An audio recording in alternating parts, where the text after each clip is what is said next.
Hello, my friends. Welcome to another journey through history. Today, we travel to a land of islands at the edge of the rising sun, a land ruled by a mysterious shaman queen, a land where a woman wrote the world's very first novel, a land that locked its doors for 200 years, then raced from swords to bullet trains. This is the story of Japan. Every country hides a story. Every story hides a surprise. Let's travel, and let's uncover them together, one journey at a time. And today's journey? It may hide more surprises than any we've taken so far, because Japan's story begins with fire. Japan was born in fire. Millions of years ago, volcanoes pushed up from the ocean floor, again and again, until nearly 7,000 islands stood above the waves. Even today, Japan sits on the ring of fire. It feels about 1,500 earthquakes every single year. The name tells you where it stands. In Japanese, the country is Nihon, the origin of the sun. To China, far to the west, the sun seemed to rise from these islands, the land of the rising sun. People lived here astonishingly early. The Jomon people were making pottery 16,000 years ago, among the oldest ever found on Earth. Think about that. They were shaping clay pots 10,000 years before the pyramids of Egypt. The Jomon filled their world with spirits. In the Shinto belief, every mountain, river, and ancient tree holds a kami, a sacred spirit. That is why red torii gates still stand quietly in forests today, marking where the sacred begins. So who ruled first? Here, history gives us a mystery. Ancient Chinese records tell of a land called Yamatai, ruled around the year 240 AD by a shaman queen named Himiko. Himiko, they wrote, lived hidden in a guarded palace with 1,000 servants and spoke to the spirits on behalf of her people. A queen of mystery and magic. To this day, historians still argue about where her kingdom even was. After her came the Yamato clan, the family that would become Japan's emperors. Legend says their line began with Emperor Jimmu, grandson of the sun goddess, in the year 660 BC. And here is the astonishing part. That same family sits on the throne today. 126 emperors, the oldest unbroken monarchy on Earth. These early rulers were buried like giants. Their tombs, called kofun, are enormous keyhole-shaped hills of earth. The largest, Emperor Nintoku's tomb, is longer than the Great Pyramid of Egypt is tall, nearly half a kilometer of sculpted hillside. Around the year 600 AD, a wise prince named Shotoku changed everything. He welcomed Buddhism from across the sea, wrote Japan's first constitution of 17 articles, and built temples that still stand, including Horyuji, the oldest wooden building in the entire world. In the year 794 AD, the emperors built a magnificent new capital, Kyoto. For over 1,000 years, it remained the emperor's city, a world of silk robes, poetry contests, and moonlit gardens. And in that refined world, around the year 1010 AD, something extraordinary happened. A court lady named Murasaki Shikibu wrote The Tale of Genji and created the world's very first novel. Before Shakespeare, before Cervantes, the world's first great work of fiction, written by a Japanese woman 1,000 years ago. But far from the perfumed court, a new power was rising in the provinces, warriors on horseback, the samurai. In the year 1192 AD, a warlord named Minamoto no Yoritomo did what no one had dared. He took real power from the emperor and made himself Shogun, supreme military ruler. For the next 700 years, Japan would be ruled by the sword. The samurai lived by bushido, the way of the warrior. Courage, loyalty, self-control.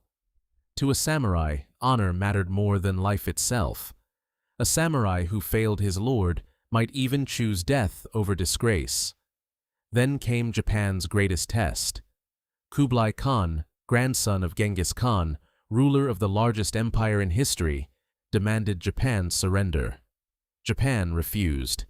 Twice, in 1274 AD and again in 1281 AD, massive Mongol fleets sailed to crush the islands. The second fleet carried over 140,000 men, one of the largest invasions in human history. And twice, can you believe it? Ferocious typhoons smashed the fleets to splinters. The Japanese named those storms kamikaze, the divine winds. Japan remained unconquered. Later ages gave Japan legendary warriors. Miyamoto Musashi fought over 60 duels and never lost once. He even defeated a master swordsman using only a wooden oar he had carved on the boat ride to the duel. Then he retired to a cave and wrote The Book of Five Rings, still read by business leaders today. And no story shows samurai loyalty like the 47 Ronin. When their lord was forced to die unjustly, 47 of his samurai waited patiently for 2 years, then avenged him in a single night, knowing it would cost them their own lives. Japan still honors them every December. By the 1500s AD, Japan had shattered into dozens of warring domains. Castles burned. Armies clashed for 100 years. Out of this chaos rose 3 extraordinary men, and every Japanese child knows their names. First came Oda Nobunaga, brilliant, ruthless, unstoppable. He was among the first in the world to master massed musket volleys, destroying the finest cavalry in Japan at the Battle of Nagashino in 1575 AD. Second came Toyotomi Hideyoshi, and his story sounds impossible. He was born a poor peasant, the son of a farm laborer, and rose to rule all of Japan, from carrying a warlord's sandals to commanding every lord in the land. Has any rise in history been steeper? Third came Tokugawa Ieyasu, the patient one. He simply waited and waited, and when the moment came in the year 1600 AD, he won the greatest samurai battle ever fought at Sekigahara, 160,000 warriors on a single foggy morning. The Japanese remember the 3 with a famous saying about a songbird that will not sing. Nobunaga says, "Kill it." Hideyoshi says, "Make it want to sing." Ieyasu says, "Wait."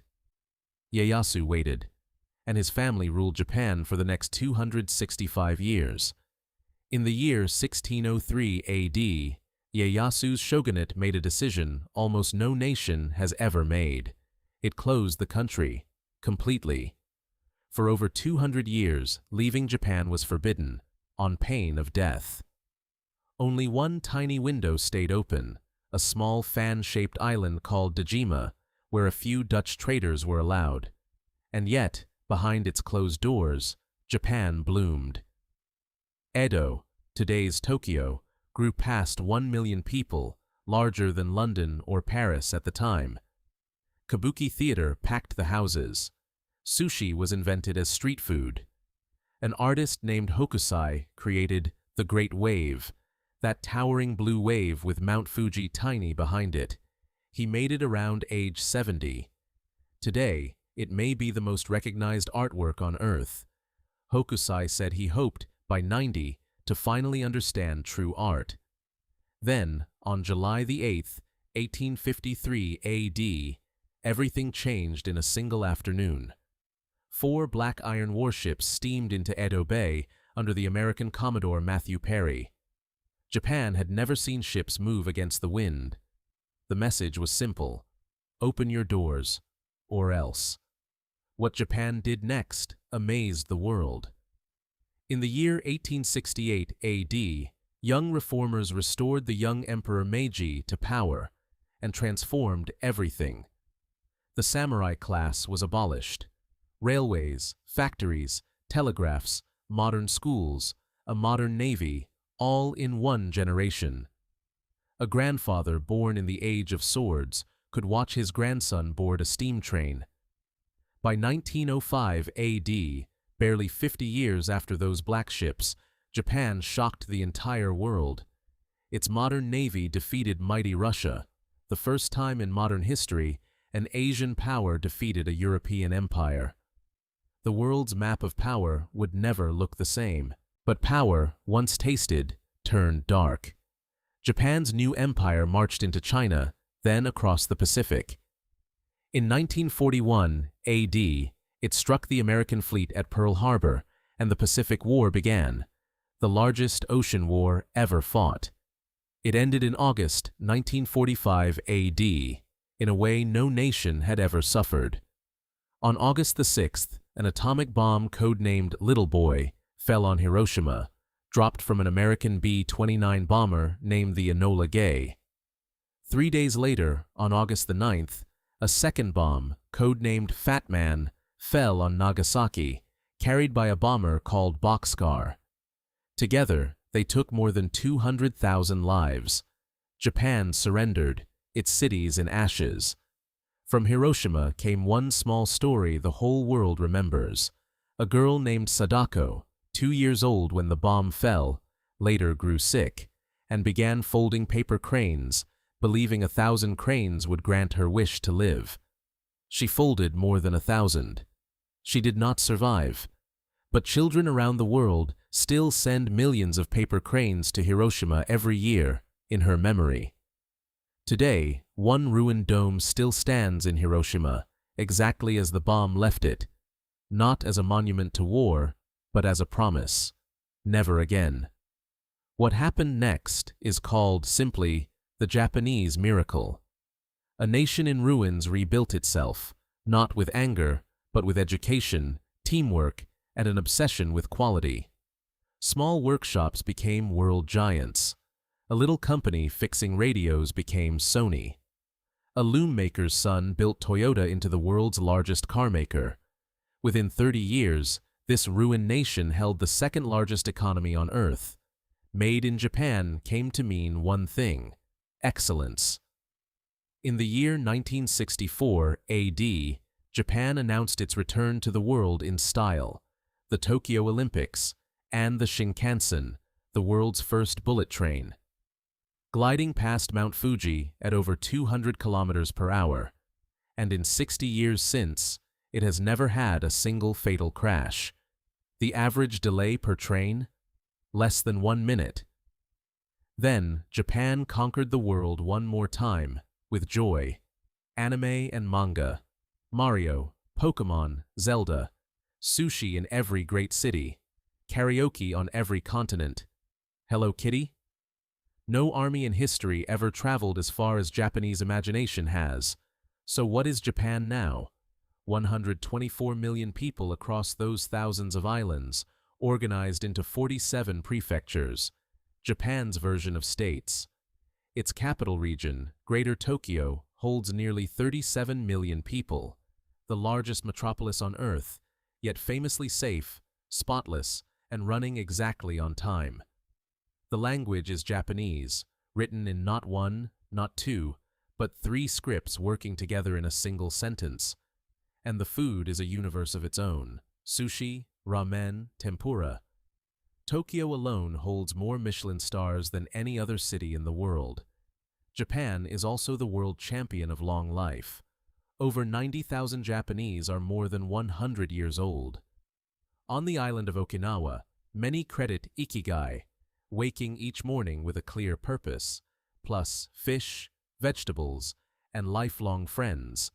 And the places you simply must see: Mount Fuji's perfect cone, Kyoto's golden pavilion and its 2,000 temples, the 10,000 red gates of Fushimi Inari climbing a sacred mountain, the floating torii of Miyajima, Himeji, the great white castle, and in Nara, over 1,000 wild deer that bow to visitors for crackers.